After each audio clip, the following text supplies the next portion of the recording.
Let's talk New Year's resolutions really quick. All right. Whoa, it's autumn. It's not even Christmas. What are you on about, Daniel? Take a step back. Let's play Imagine. All right.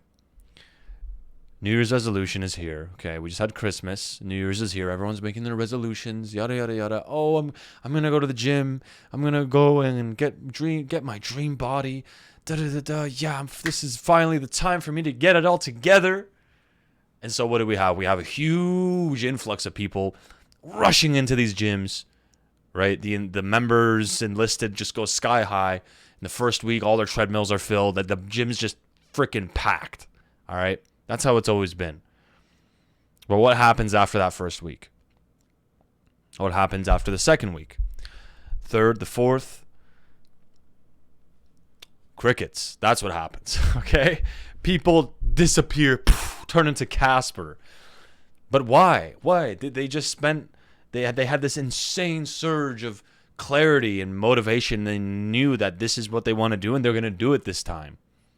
Why? Why did they bail? It's simple. You can make all the vocabulary that you want about what it is that you want to do in your life. You can make all this talk, do all this talk. Talk is cheap. You can create this vision board, this vision in your mind, and it's not to say that that isn't useful.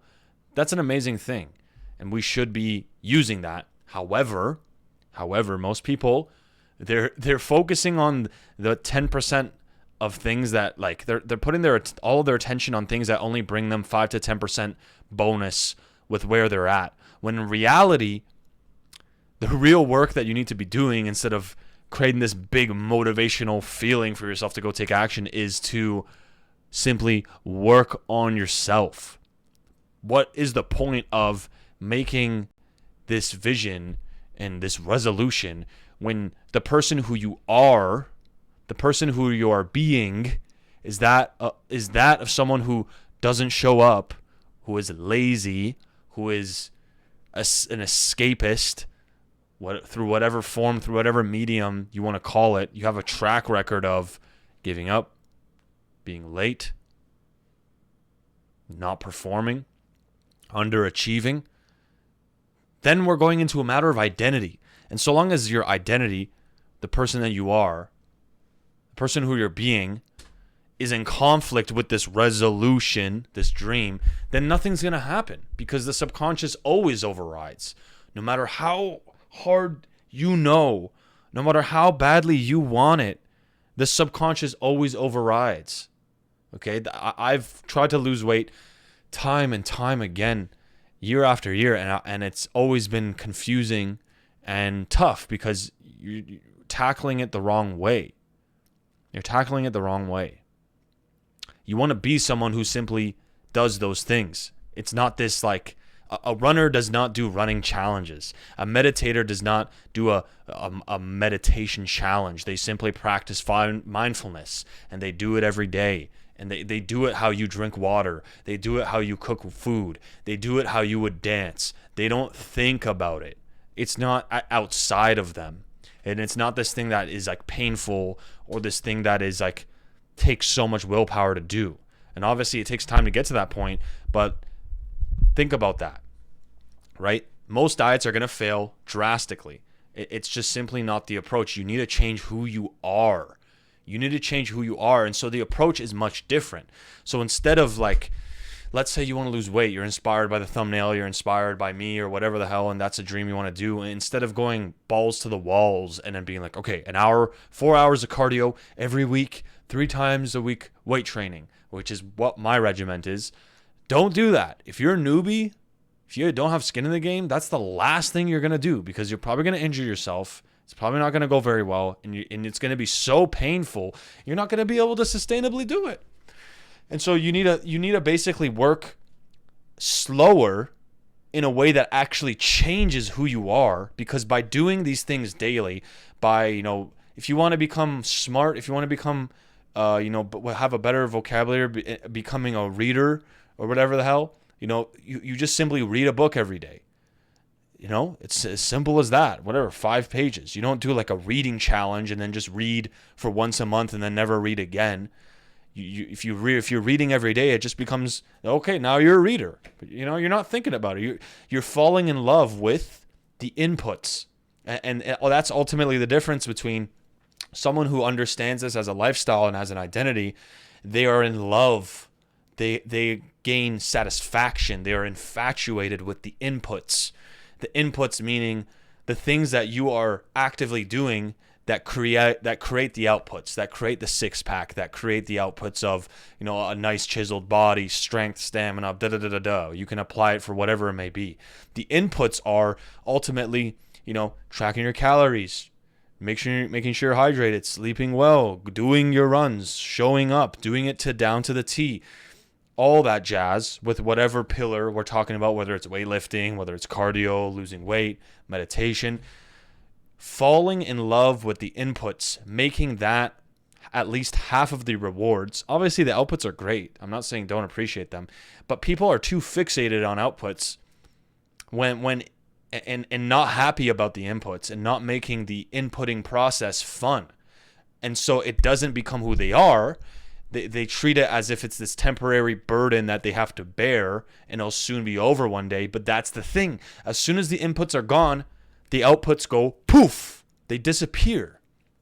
And so fixating, becoming someone who is obsessed with the inputs, becoming someone who gains so much value and satisfaction from listening to that song in the run, getting your runner's high with the sun glistening, and you feel alive and you feel addicted to that. That's the difference, right? That's the difference between someone who does challenges and someone who's really just a athlete, right? You want to become whatever it is that you want to be. If you want to be someone who's fit, then you want to embody an identity that has fitness as a symptom of that identity, right? A runner is simply a runner, and fitness is a symptom of that identity. You don't chase the symptom. You chase the identity and the state of being that automatically, like as a side effect, creates these symptoms or these outputs that you're craving. And so it's kind of like, I wouldn't call it reverse engineering it, but it's a much smarter approach because you actually get to enjoy it and you get to have the reward. You get both. And because you enjoy it, you'll keep doing it. And so it's like the recipe for success, in my opinion. So before, you go down this rabbit hole, and I will be creating more content talking about, how do you get started? How do you start losing weight? If that's something you want to see, like just me getting like really detailed, really laying out my entire regimen, smash up the likes, drop some love down below in the comments. The Danister is here to give you all some sauce. So I hope this is making sense, right? To kind of conclude all of this, chase the inputs. Remember, it's about changing your identity. There is no point in going and dreaming up this idea to become a billionaire if you're a lazy sack of shit and you're drug addicted and you've got a lot of other problems. Buddy, let's just work with where you're at, okay? Before we start talking billions, can you make your bed, bro? Why are you coming and talking about the big stacks of money when you're still living with your parents, my friend? So sometimes you need to take a look in the mirror and assess how big are these goals. It's okay to have them, but where are you really at? And when you can really understand, people think that they're like this, and people think that it's like this. Guys, reality is most likely like this. You have so much fucking work you need to do.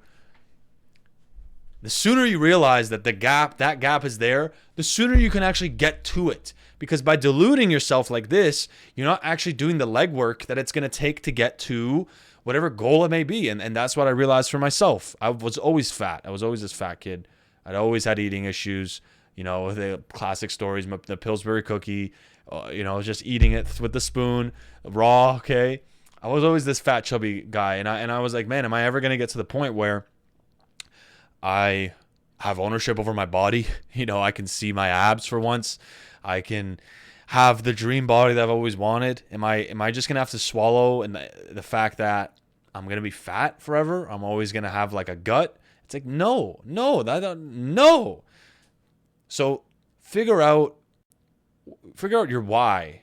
All right, for your fitness or whatever endeavor it is. For me, it was just like I want to live long.